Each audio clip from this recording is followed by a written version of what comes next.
Me llamo Rachel Ellis, tengo 34 años, y la noche en que mi vida se partió en dos no empezó con gritos. Empezó con un silencio extraño en una habitación de hospital, de ese tipo que te hace sentir que algo ya salió mal aunque todavía no lo entiendas. Llegué ahí después de una llamada desesperada. Pensé que sería otra de esas crisis familiares que siempre terminaba intentando arreglar, otro drama más que me tocaría apagar. Pero cuando empujé la puerta, no había caos. Había vacío. La cama estaba hecha, pero sin nadie. Un Moisés junto a la ventana, y dentro una recién nacida parpadeando bajo las luces frías del hospital, como si estuviera esperando que alguien le explicara por qué estaba sola. En la mesita había una hoja doblada. Solo una frase. Ahora es tuya. La leí 2 veces. No porque no supiera leerla, sino porque mi mente se negaba a aceptarla. Era como si esas palabras no tuvieran derecho a existir. Mi hermana se había ido. Había salido de esa habitación horas después de dar a luz y dejó a su bebé atrás como si fuera una decisión que se pudiera deshacer después. No tuve tiempo ni de respirar cuando llegaron mis padres. Entraron, miraron a la bebé, luego me miraron a mí. Y en ese instante, sin decirlo claramente, ya habían decidido todo. No iban a ayudar. No iban a proteger a esa niña conmigo.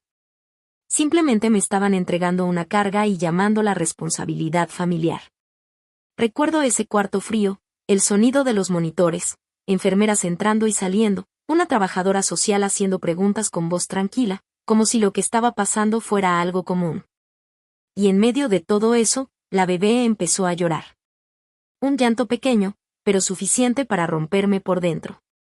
Yo no sabía ser madre. No tenía idea de cómo cuidar a una recién nacida. No estaba preparada para llevarla a casa como si nada hubiera pasado. Y aún así, en ese instante, mi vida dejó de ser mía. No sabía que una sola decisión tomada antes del amanecer me iba a costar tanto, mi estabilidad, mis ahorros, mi paz mental, y casi 10 años después, me iba a arrastrar a un tribunal. Donde las mismas personas que la abandonaron iban a señalarme como si yo hubiera robado algo. Cuando el juez abrió el expediente sellado que yo había entregado, el ambiente en la sala cambió de golpe. Incluso el abogado de ellos se quedó pálido. Pero antes de llegar a eso, antes de que todo empezara a desmoronarse, déjame contarte cómo fue realmente el principio de esta pesadilla. Porque esa noche no me llevé a Sofía a casa como en las películas, con música suave y una certeza mágica. No. Fue pura burocracia, luces blancas que cansaban la vista y una trabajadora social hablando con voz serena mientras mis manos no dejaban de temblar. Mi hermana me había puesto como contacto de emergencia. La única persona en la que confiaba lo suficiente como para escribir su nombre en un formulario, y lo suficientemente conveniente como para dejar cargando todas las consecuencias. La trabajadora social explicó que, legalmente, la bebé no podía ser simplemente entregada al caos. Había protocolos, procesos, palabras frías para una situación que se sentía todo menos fría. Y ahí estaba yo, firmando papeles sin sentir realmente mis dedos, mientras una vida nueva lloraba al fondo de la habitación, sin saber que acababa de empezar algo que me iba a cambiar para siempre. Si quería evitar que Sofía terminara en un hogar temporal de emergencia, tenía que aceptar un acuerdo de custodia provisional por familia y presentarme en la corte en cuestión de días. Recuerdo estar parada frente a ese Moisés diminuto mientras las enfermeras le tomaban la temperatura y me hacían preguntas que me sonaban casi absurdas en ese momento. Tenía asiento para el auto, cuna, fórmula, biberones, pañales, ¿alguna idea de lo que estaba haciendo? No tenía nada de eso. Mi mamá, Linda, estaba junto a la ventana con su bolsa bien agarrada, como si estuviera esperando que se abriera la puerta de embarque de un vuelo retrasado. Mi papá, Richard, no paraba de repetir que Brooke siempre había sido irresponsable y que esto era exactamente la razón por la que él ya estaba cansado de rescatarla. Cuando pregunté qué se suponía que debía hacer, él me miró sin dudar y dijo: «Tú te quedas con la bebé. Ella te la dejó. Ahora es tu problema, no el nuestro». Mi mamá asintió como si eso fuera lo más lógico del mundo. Creo que ahí algo dentro de mí cambió. No porque de pronto me volviera valiente, sino porque entendí que nadie más en esa habitación iba a elegir por esa niña. Así que lo hice yo. Las siguientes 48 horas se sintieron como ahogarse en público. Le pedí prestado un asiento para el auto a la trabajadora social del hospital. Manejé a un Target 24 horas justo antes del amanecer y me quedé en el pasillo de bebés, con la ropa del día anterior, leyendo etiquetas como si fuera un examen para el que jamás estudié. Compré fórmula, pijamas de recién nacido, una cuna portátil, pañales, toallitas, chupetes, calcetinitos, champú de bebé, cosas que nunca había imaginado comprando para mí. Mi novio de ese entonces, Evan, llegó más tarde esa mañana. Miró mi departamento, las bolsas abiertas y la bebé dormida en el sofá, y se quedó en silencio de una forma que ya me decía todo antes de que hablara. Dijo que lo sentía, pero que él no se había metido a una paternidad instantánea. Y mucho menos a esto. Ni a un problema ajeno convertido en bebé de un día para otro. Yo estaba demasiado cansada para discutir. Empacó sus cosas, las pocas que tenía en mi lugar, y se fue antes de que cayera el sol. Esa fue la primera de muchas pérdidas disfrazadas de claridad. La primera semana casi no dormí. Sofía se despertaba cada 2 o 3 horas. Yo ponía alarmas para las tomas porque me aterraba olvidar algo y lastimarla sin querer. Aprendí a sacarle los gases viendo a una enfermera una sola vez y tratando de copiar el movimiento en la oscuridad, a las 3 de la mañana. Aprendí que significaban distintos tipos de llanto, aunque en ese momento todavía sentía que todo lo estaba haciendo a ciegas. Hambrienta, mojada, con gases, sobrecansada, asustada. Así fue como aprendí que el miedo puede convivir con el amor, y que a veces el amor empieza como una decisión mucho antes de sentirse como tal. Mis compañeros de la escuela primaria donde daba clases de kinder empezaron a llegar con guisados caseros, ropa de bebé usada pero limpia, tarjetas de regalo, cosas simples. Pero que en ese momento me sostenían más de lo que parecía. Una iglesia a 2 calles donó una cuna. La señora Álvarez, la vecina jubilada del departamento de al lado, me enseñó a envolver a Sofía para que pudiera dormir más tranquila.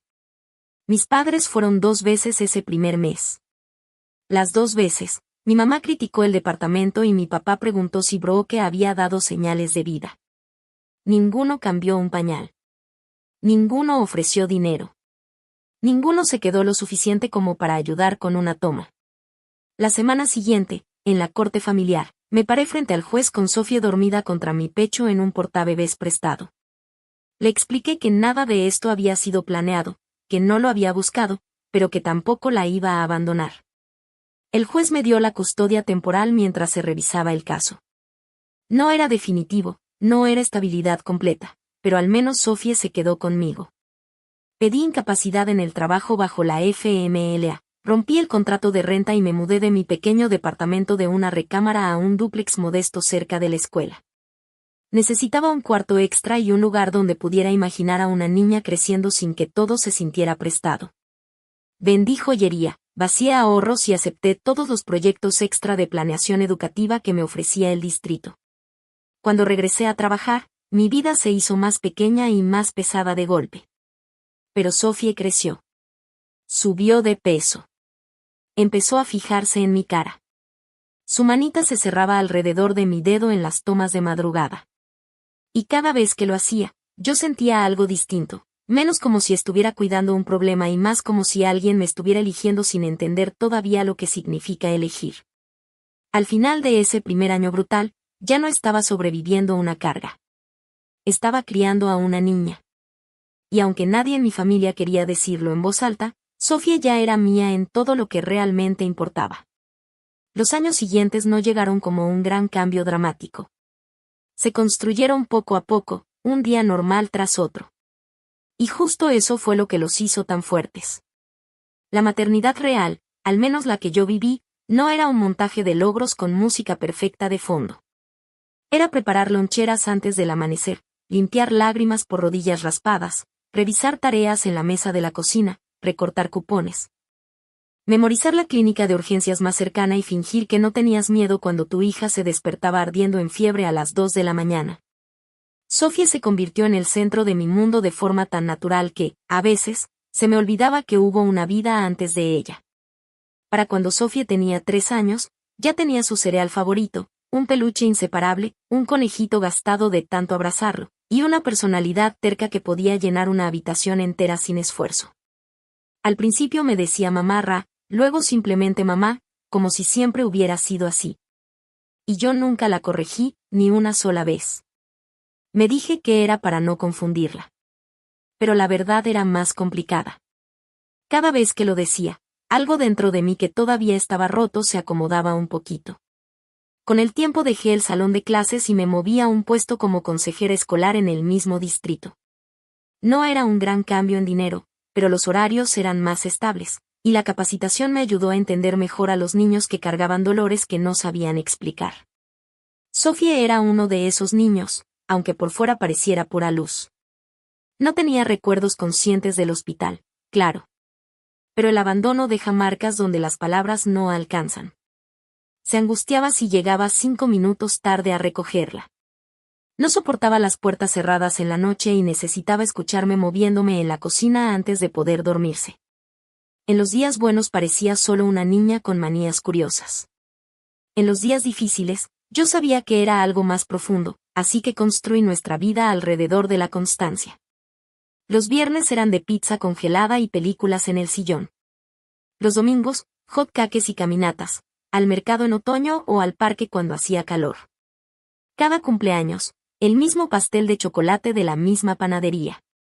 Cada Nochebuena, un libro y un pijama. Tradiciones pequeñas, pero firmes. Como una forma de decirle sin palabras, aquí estoy, aquí sigo, estás a salvo. Mis padres seguían siendo lo de siempre, presentes en teoría, pero emocionalmente lejos. A veces iban a Thanksgiving, a veces no. Mi mamá llegaba con regalos que dejaban claro lo poco que conocía a Sophie. Muñecas para una niña que prefería tachones de fútbol y kits de ciencia. Vestidos elegantes para una niña que quería treparse a los árboles. Mi papá preguntaba por la escuela como quien hace plática en una sala de espera, y luego se iba hacia temas más fáciles, política, el jardín, cualquier cosa que no implicara ternura. Nunca, ni una sola vez, pidieron perdón por aquella noche en el hospital. Ni directo, ni entre líneas. El tema de Brooke era como una mancha que nadie quería mirar. A veces mi papá preguntaba si había sabido algo de ella, y cuando yo decía que no, soltaba un como si con eso se cerrara el asunto. Mucho después entendí que eso también era una mentira sostenida en silencio. Pero en ese momento, yo creía que ellos estaban igual de desconectados de Brooke que yo. Cuando Sofía empezó a hacer preguntas, yo le contestaba con la verdad que su edad podía cargar. Le dije que la mujer que la había dado a luz era mi hermana, que en ese momento estaba muy enferma y no podía cuidar a un bebé, y que nada de eso era culpa de Sofía. Cuando Sofía preguntaba si esa mujer algún día iba a regresar, yo le decía que no lo sabía. Cuando me preguntaba si yo era su mamá de verdad, le explicaba que lo real no siempre es lo mismo que lo biológico, y que ser mamá o papá tiene más que ver con estar ahí una y otra vez, sin desaparecer. Se quedó pensando mucho la primera vez que le dije eso. Luego me preguntó si eso significaba que el amor era más fuerte que la sangre. Le respondí que, a veces, tenía que serlo. Esos años no fueron fáciles económicamente. Tomaba trabajos extra por las noches desde casa, me cortaba el cabello yo misma, aprendí a hacer que una despensa durara 2 semanas. Y guardaba cada peso que podía en una pequeña cuenta de ahorros para la universidad que se sentía casi absurda cuando había que pagar la luz. Pero Sofía florecía. Dibujaba todo el tiempo, pintaba con una concentración que dejaba la casa en silencio, y ya leía por encima de su grado en segundo de primaria. Tenía una risa que hacía sonreír a desconocidos en la fila del súper. Y también tenía una forma muy suya de darse cuenta cuando yo estaba saturada. A los 8 años, un día me encontró sentada en la mesa de la cocina rodeada de cuentas por pagar y, sin decir nada, empujó su alcancía hacia mí. Me reí y lloré tanto al mismo tiempo que hasta la asusté. Así era ella, generosa, atenta, profundamente amorosa, de esas niñas que cualquier persona consideraría un regalo. Y justamente por eso debía haber entendido que la calma no iba a durar para siempre. La llamada llegó apenas una semana después de que Sofía cumpliera 10. Cuando nuestra vida por fin se sentía más estable que nunca. Y la voz del otro lado dijo un nombre que yo no escuchaba en años. Brooke. Si Brooke hubiera llegado destruida, quizá habría sabido cómo reaccionar. Si hubiera aparecido rota, desesperada, la rabia que yo había guardado por una década habría tenido un lugar conocido donde caer. Pero no. No regresó como una advertencia andante. Regresó, arreglada. Controlada. Me llamó desde un número desconocido y preguntó si podíamos vernos en un lugar neutral, porque sabía que no tenía derecho a exigir nada. Estuve a punto de colgar. La única razón por la que no lo hice fue Sophie. Yo le había prometido durante años que le diría la verdad, que no le iba a ocultar las cosas solo porque me dieran miedo. Si Brooke estaba viva y quería acercarse, yo necesitaba entender por qué. Nos vimos en un Starbucks cerca de la oficina del distrito, mientras Sophie estaba en la escuela. Cuando Brooke entró, la reconocí de inmediato, y al mismo tiempo, casi no la reconocí. Tenía el cabello más corto, ropa cara pero discreta, una postura distinta. Se veía más estable de lo que la recordaba incluso antes de desaparecer. Se sentó, y empezó a llorar casi de inmediato. No fue escándalo. No fue drama. Fueron lágrimas silenciosas, de esas que te ponen alerta porque parecen demasiado reales como para ignorarlas. Me dijo que llevaba años sobria, que había estado en tratamiento, que reconstruyó su vida y que ahora estaba casada con un hombre llamado Derek Sloan. Dijo que se había odiado por haber dejado a Sophie, y que durante mucho tiempo creyó que alejarse era lo menos dañino que podía hacer. También dijo que había seguido mi vida desde la distancia cuando podía. Nunca lo suficiente como para intervenir, solo lo suficiente para saber que Sophie estaba viva y que estaba siendo cuidada. Esa última parte me golpeó de una forma rara. Quise preguntarle cómo una madre puede observar desde lejos y aún así dormir tranquila.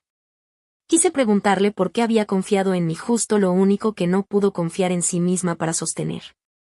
Pero en lugar de eso, solo pregunté, ¿por qué ahora? Dijo que quería enmendar las cosas antes de que Sophie creciera lo suficiente como para escuchar una versión distorsionada de otra persona. Que no quería reemplazarme, ni borrarme de la historia. Solo, conocer a su hija de la forma en que fuera posible. Contra mi mejor juicio, o quizá precisamente por él, terminé creyendo lo suficiente como para avanzar con cuidado. Hablé con una terapeuta infantil en la que confiaba y organicé un primer encuentro en un espacio público, con límites claros desde el inicio. Sophie sabía quién era Brooke desde antes. Nunca la dejé llegar como sorpresa. Ese primer encuentro fue en un centro comunitario de arte, para que Sophie tuviera algo familiar donde enfocarse si se sentía abrumada. Brooke llevó un cuaderno de dibujo y plumones de acuarela porque recordaba que Sophie amaba dibujar. Ese detalle me desarmó más de lo que quería aceptar.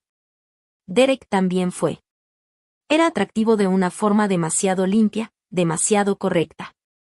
De esos hombres con zapatos caros, sonrisa fácil y presencia calculada. Hablaba con suavidad, me elogiaba como mamá, y repetía que estaban agradecidos por todo lo que yo había hecho. Y si soy honesta, eso fue exactamente lo que me hizo desconfiar primero. Sonaba demasiado cuidadoso. Como alguien armando un argumento mientras fingía estar construyendo un vínculo. Durante varios meses, todo se mantuvo manejable. Brooke veía a Sophie primero en visitas supervisadas y luego en encuentros más cortos y sin supervisión durante el día, cuando Sophie empezó a sentirse menos tensa. Brooke no exigía el título de mamá, al menos no al principio. Preguntaba por tareas, recordaba cosas que Sophie había mencionado antes, y aprendía a hablarle sin prometer cosas que no pudiera cumplir. Sophie la llamaba Brooke, y Brooke lo aceptaba con una sonrisa que a veces parecía tranquila, y otras, ligeramente dolida. Yo veía a mi hija lidiar con curiosidad, empatía, confusión y lealtad al mismo tiempo.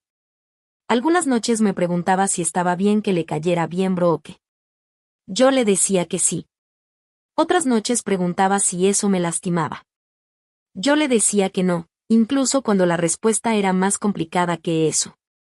El amor no es un pastel, le dije una vez. Que alguien te quiera no le quita nada a nadie más. Entonces Brooke y Derek compraron una casa a 15 minutos de la nuestra. Ahí fue cuando el lenguaje empezó a cambiar. Derek hablaba de zonas escolares, seguridad del vecindario, el valor de tener patio. Brooke empezó a decir cosas como, Todos los niños merecen saber de dónde vienen, y que quizá con el tiempo podía existir una estructura familiar más natural. La primera vez que dijo estructura familiar más natural, sentí un frío atravesarme. No era solo lo que decía, era la forma en que Derek observaba mi reacción mientras ella lo decía, como si hubiera puesto una pieza sobre un tablero y estuviera esperando ver mi siguiente movimiento. Me dije que estaba exagerando. Que 10 años de miedo me habían vuelto defensiva. Pero la noche en que Derek se sentó en mi mesa del comedor comiendo pad thai para llevar y comentó, casi como quien no piensa mucho lo que dice, que Sofía tendría su propio baño en su casa si todo evolucionaba. Entendí exactamente lo que estaba pasando. No estaban regresando a su vida para formar parte de ella. La estaban rodeando. Midiéndola. Y decidiendo cómo tomarla. La emboscada llegó disfrazada de una invitación a cenar en familia.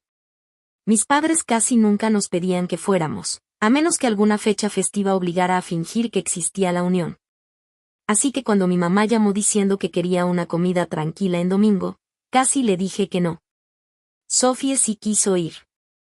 Había hecho muffins de calabaza con la señora Álvarez y estaba convencida de que su abuelo tal vez, solo tal vez, los iba a probar.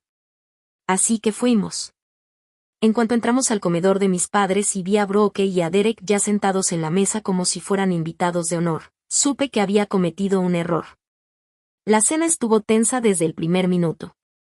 Mi mamá se desvivía por Brooke de una forma que me revolvía el estómago. Le acomodaba la cuchara de servir, le preguntaba si el roast estaba seco, la miraba con una especie de compasión que jamás había tenido conmigo en 10 años de cansancio acumulado. Mi papá hablaba con Derek con una soltura que no le había visto en años. Dos hombres discutiendo tasas hipotecarias e inversiones como si todo fuera completamente normal. Sofía lo notó de inmediato. Se pegó a mí y se quedó callada, algo que en mi casa casi nunca pasaba. A la mitad de la cena, mi papá carraspeó y anunció que él y mi mamá habían estado en contacto con Brooke desde hacía varios años. Lo dijo casi con orgullo, como si esperara que yo admirara la paciencia que habían tenido para mantener esa traición en silencio. Recuerdo haber dejado el tenedor con cuidado extremo, porque sentí que si hacía un movimiento brusco iba a explotar. Mi mamá dijo que Brooke había necesitado tiempo para estabilizarse. Derek agregó que todos solo habían estado intentando hacer lo mejor para Sophie. Entonces Brooke tomó mi mano y dijo que esperaba que pudiera entender que ahora estaba bien, estable, y que era momento de hablar de lo que Sofía necesitaba a largo plazo. Lo que Sofía necesitaba. No lo que Sofía quería. No lo que Sofía conocía. Necesitaba. Mi papá se recargó en la silla y dijo la frase que terminó de romper cualquier ilusión de familia que todavía quedaba. Lo que importa es la sangre, Rachel. Has hecho un buen trabajo, pero ella debe estar con su verdadera madre. Sofía escuchó lo suficiente de eso como para entender que algo estaba mal, aunque todavía no pudiera dimensionar lo legal. En el camino de regreso a casa, me preguntó con una voz muy bajita si alguien estaba intentando hacer que se fuera a vivir a otro lugar. Le prometí que nadie iba a llevársela. Lo dije en serio. Solo que en ese momento todavía no sabía lo duro que iba a tener que pelear para que eso fuera verdad. 3 semanas después, me llegó la notificación legal. Brooke había presentado una demanda para recuperar derechos parentales y pedir el cambio de custodia, respaldada por declaraciones juradas de mis padres donde afirmaban que yo había interferido con el contacto familiar. Alejado a Sofía de sus parientes biológicos y convertido una custodia temporal de emergencia en una especie de apropiación permanente. Y esa palabra, apropiación, era lo que realmente se sentía debajo de todo el lenguaje legal. Como si los últimos 10 años fueran una disputa por propiedad. Sofía no solo se molestó cuando el caso avanzó. Se desmoronó. Dejó de dormir bien. Empezó a revisar desde la ventana si mi coche seguía estacionado antes de ir a la escuela. Su maestra me llamó para decirme que había llorado en clase después de que otro niño mencionara mudarse de casa. La metí a terapia de inmediato. Y aún así, seguía haciendo la misma pregunta con diferentes palabras. Si Brooke me quería, ¿por qué me dejó? Si el abuelo me quería, ¿por qué quiere que me vaya? Si tú me quieres, ¿un juez puede hacer que me vaya contigo? Contraté a una abogada de familia llamada Maya Bennett después de vaciar lo poco que me quedaba de ahorros. Era inteligente, tranquila, y no se intimidaba por gente que escondía decisiones egoístas detrás de buenos modales. Eso me hizo confiar en ella casi de inmediato. Me dijo que no entrara en pánico, y a los 5 minutos ya me había dado suficientes razones para hacerlo, lo cual, curiosamente, me dio calma. La biología tenía peso en la corte. El tiempo que Sophie había vivido conmigo tenía aún más. El abandono de Brooke importaba. También la edad de Sophie, su estabilidad, su escuela, su historial terapéutico y su apego emocional expresado. No necesitábamos enojo. Necesitábamos pruebas. Así que construí una línea de tiempo de 10 años. Imprimí formularios escolares con mi firma en cada uno. Registros médicos, inscripciones a fútbol, recibos de cumpleaños, fotos con fechas año tras año, correos de mi mamá sobre visitas, mensajes de mi papá ignorando todo lo que no fuera Brooke, boletas, notas de terapia. La vida que había construido como madre se volvió carpetas, archivadores y evidencias. Fue horrible. Pero también fue claro. Cada hoja era una prueba de algo simple: el amor no es una idea, es trabajo, y yo había estado haciendo ese trabajo sola. Maya me sugirió contratar a un investigador privado cuando vio lo coordinada que estaba la demanda. Brooke y Derek tenían abogados caros, una casa bonita y una historia perfectamente armada para verse convincente en un juzgado. La historia de la madre redimida, el matrimonio estable y la tía amargada que no suelta el pasado solo servía en su versión legal si se veía bonita en papel. Mi enojo no me iba a ayudar a ganar nada, a menos que pudiera convertirse en hechos.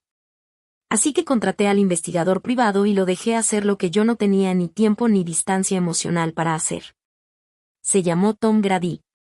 Empezó con Derek. Yo también pensé que si había algo podrido en todo esto, ahí lo íbamos a encontrar. Y no me equivoqué. Tom trabajó en silencio casi 3 semanas antes de pedirme una reunión en persona. Llegó a mi casa después de que Sofía ya estaba dormida y dejó un sobre grueso sobre la mesa de la cocina como si estuviera soltando algo que no le gustaba cargar. Derek Sloan, me dijo, ha estado buscando al padre biológico de Sophie desde meses antes de que Brooke te contactara. No era curiosidad. Era algo calculado: bases de datos pagadas, rastreo de bienes, cruces de redes sociales, registros genealógicos. No estaba buscando identidad. Estaba buscando ventaja.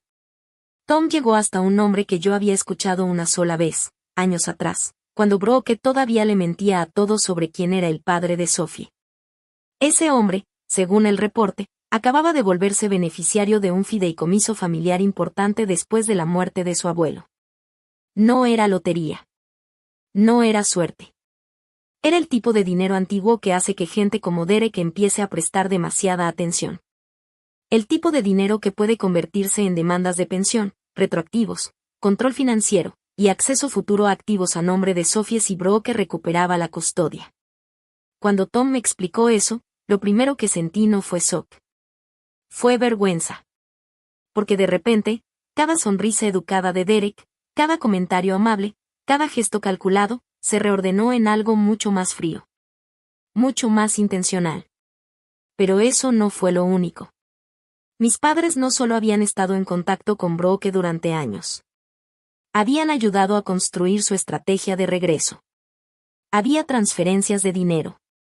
Correos donde hablaban de cuando Sophie sería lo suficientemente grande para adaptarse, de cómo a los jueces les gusta el lenguaje de reunificación. De cómo yo estaba demasiado apegada emocionalmente para pensar con claridad. Mi mamá incluso escribió en un mensaje que, una vez que Brooke lograra estabilidad y se casara bien, yo ya no tendría ningún fundamento moral para pelear. Fundamento moral. Yo había trabajado 2 empleos, cancelado vacaciones, pasado noches enteras con fiebre y sostenido a esa niña en cada pesadilla. Mientras mis propios padres escribían en secreto el momento exacto en el que podían reducirme a temporal. Tom también encontró que las finanzas de Derek no eran ni de cerca lo que aparentaban. Deudas altas, créditos extendidos, una inversión fallida en negocios que no había salido bien. Nada lo suficientemente escandaloso como para salir en un titular, pero más que suficiente para mostrar motivo, especialmente combinado con su obsesión por rastrear al padre biológico de Sophie. Y la última pieza llegó por un error. Un error de Derek. Porque hombres como él suelen creer que el encanto es lo mismo que la invulnerabilidad. Tom logró conseguir una grabación de una conversación de Derek en un club privado, con un socio que después decidió salirse por completo del asunto cuando entendió de qué se trataba el caso de familia. En esa grabación, Derek dijo algo que no voy a olvidar nunca. Dijo que, una vez que la niña estuviera legalmente con Brooke, el resto del tema del dinero se iba a mover rápido. No Sophie. La niña. Como si mi hija fuera un proyecto de negocios con pecas. Maya escuchó todo en silencio. Luego cerró los ojos unos segundos y me dijo que imprimiera todo 2 veces, una copia para nosotras y otra para la corte. Juntó documentos, transcripciones, correos, registros financieros, historiales de búsqueda y declaraciones contradictorias en un solo expediente sellado. No quería que la otra parte armara una respuesta antes de que el juez viera el núcleo de todo. Cuando deslizó ese folder sobre su escritorio hacia mí para revisarlo, casi no lo pude tocar. 10 años de sacrificios reducidos a un rectángulo frío de papel y evidencia. En casa, Sophie estaba tratando de ser valiente de una forma que me rompía por dentro. Hacía preguntas cuidadosas antes de dormir, como si tuviera miedo de que pensar demasiado en el problema lo hiciera más real. Una noche me preguntó: ¿qué pasa si los adultos le mienten a un juez? Le dije: los jueces no siempre detectan todo de inmediato, pero la verdad siempre termina saliendo cuando hay suficiente gente que no la deje enterrada.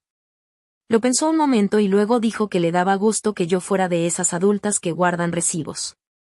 Me reí a pesar de todo, porque era exactamente el tipo de cosa que diría una niña criada por mí.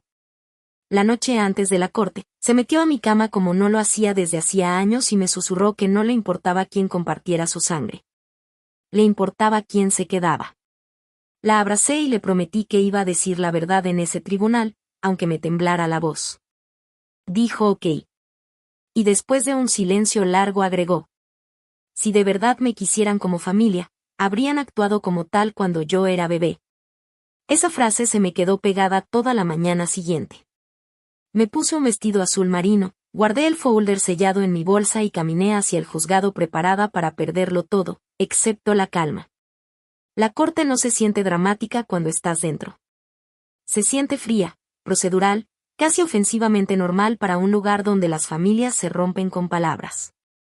Brooke estaba perfecta en la mesa de la parte demandante, vestido azul suave, aretes de perla, ojos brillosos con emoción controlada. Derek parecía exactamente lo que siempre quiso aparentar ser, un hombre respetable, con recursos y buenas intenciones. Mis padres estaban justo detrás de ellos. Mi mamá no me miraba. Mi papá solo lo hacía cuando creía que yo no me daba cuenta. El abogado de ellos empezó como yo ya lo esperaba, con palabras de redención, estabilidad y segundas oportunidades. Brooke declaró que había estado demasiado enferma para criar a Sophie cuando nació, que después se recuperó, maduró, se casó y ahora quería ofrecerle a su hija el hogar que merecía. Derek habló de su casa, sus ahorros, el vecindario, planes de tutorías privadas y viajes de verano como si estuviera presentando un estilo de vida, no una familia. Mis padres testificaron que yo me había vuelto posesiva, que había bloqueado el contacto, que trataba a Sophie como una especie de premio ganado por sacrificio en lugar de una niña que necesitaba a su familia biológica. Escucharlos era como ser despellejada con cortes educados. Entonces nos tocó a nosotras. Maya no intentó ganarles en volumen ni en dramatismo. Construyó otra cosa: registros escolares, expedientes médicos, notas de terapia, testimonios de maestras, vecinos y la terapeuta de Sophie. Todo apuntando a lo mismo desde ángulos distintos. Sophie estaba estable conmigo. Apegada a mí. Segura conmigo. Creciendo bien conmigo. Yo declaré al final. No lloré hasta el cierre, y aún así, solo se me quebró la voz. Le conté al tribunal del cuarto del hospital, de la trabajadora social, de la primera ida por fórmula antes del amanecer, de los años de cumpleaños, virus estomacales, cuentas por pagar y rutinas para dormir. Dije que nunca le había enseñado a Sophie a odiar a Brooke. Que nunca le había negado la verdad. Que nunca había buscado venganza. Lo que había buscado era protección. Miré directamente al juez y dije que no estaba pidiendo castigar a mi hermana por lo peor que había hecho. Estaba pidiendo que no castigaran a Sophie por haber sobrevivido a eso. Maya entonces solicitó permiso para presentar evidencia sellada relacionada con motivo, credibilidad y omisiones materiales de los demandantes. El juez abrió el folder desde el estrado. Yo le vi la cara cambiar por etapas.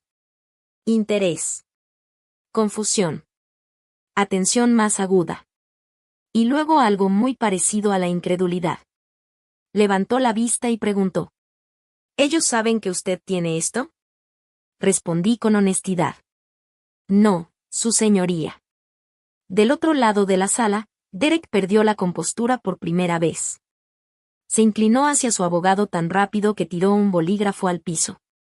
Brooke lo miró a él, luego al juez, luego otra vez a él, y su cara se quedó sin color, como si en ese instante entendiera que no era la única que había estado ocultando cosas. El juez pidió un receso y ordenó a los abogados acercarse. El abogado de la parte contraria regresó de la mesa con una expresión que no intentaba esconder nada, parecía que se había tragado hielo. Pidió más tiempo para hablar con sus clientes. Cuando la audiencia se reanudó, el tono pulido ya no estaba. El juez resumió lo suficiente del contenido sellado como para cambiar por completo el ambiente en la sala. Derek había hecho búsquedas repetidas sobre el padre biológico de Sophie después de enterarse de un fideicomiso considerable. Mis padres habían mantenido contacto constante con Brooke durante años mientras presentaban declaraciones que sugerían una reconexión reciente. Los documentos financieros desmontaban la imagen de estabilidad fácil que habían querido vender. Y lo más grave, había lenguaje grabado que apuntaba a una estrategia clara de primero obtener control legal, y después acceso económico. El abogado de la parte contraria no abandonó el caso de forma dramática. Hizo algo peor. Dejó de fingir que sus clientes estaban limpios. El abogado de la parte contraria finalmente dijo que cierta información no le había sido revelada por completo. Que no podía hacerse cargo de esas omisiones y que el tribunal debía evaluar la credibilidad de todo lo presentado con ese contexto. Ahí Brooke empezó a llorar de verdad. No fue un llanto elegante ni controlado. Fue desordenado, de golpe, como si algo dentro de ella se hubiera roto en plena sala. Volteó a ver a Derek como si lo estuviera viendo por primera vez, y quizás si lo estaba viendo por primera vez. Mi papá se quedó mirando la mesa sin levantar la vista. Mi mamá se tapó la boca con la mano. Por primera vez en 10 años, yo no me sentí pequeña frente a ninguno de ellos.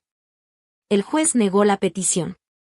Determinó que el interés superior de Sophie requería continuidad, estabilidad y protección contra la manipulación adulta. Reconoció que yo había fungido como su madre psicológica y práctica durante prácticamente toda su vida.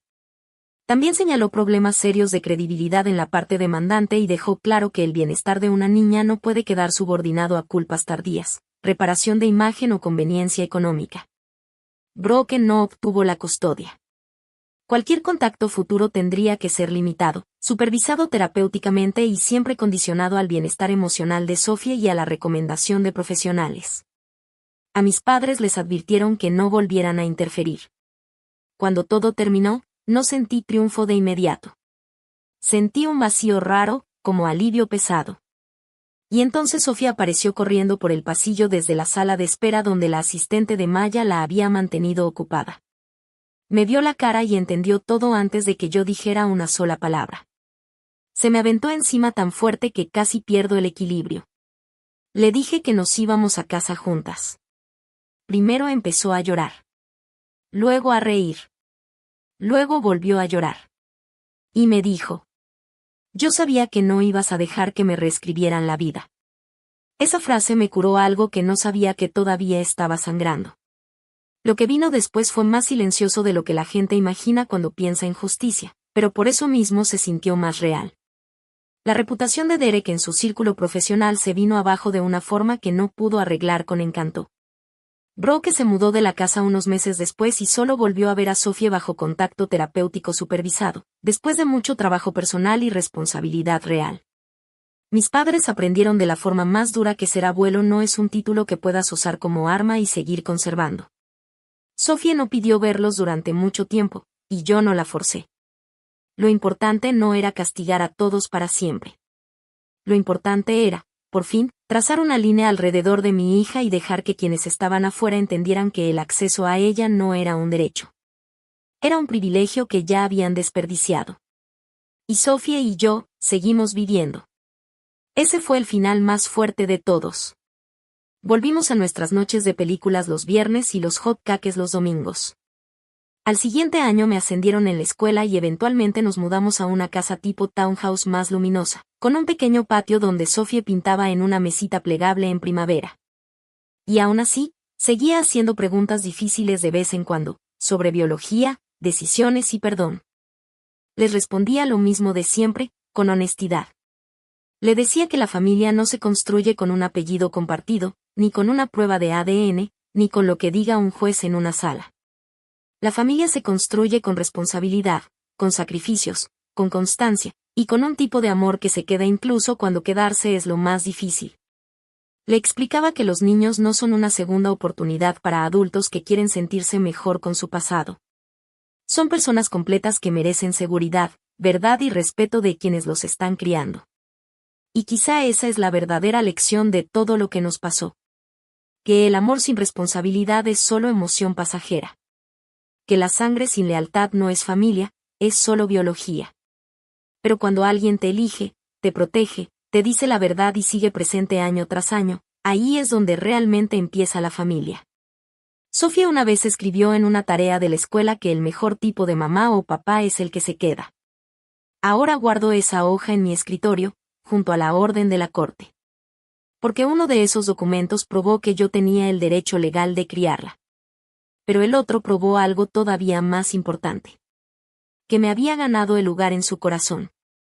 Y ese lugar, ningún adulto egoísta, ningún testimonio falso, y ningún folder sellado lleno de verdades incómodas, lo podía quitar.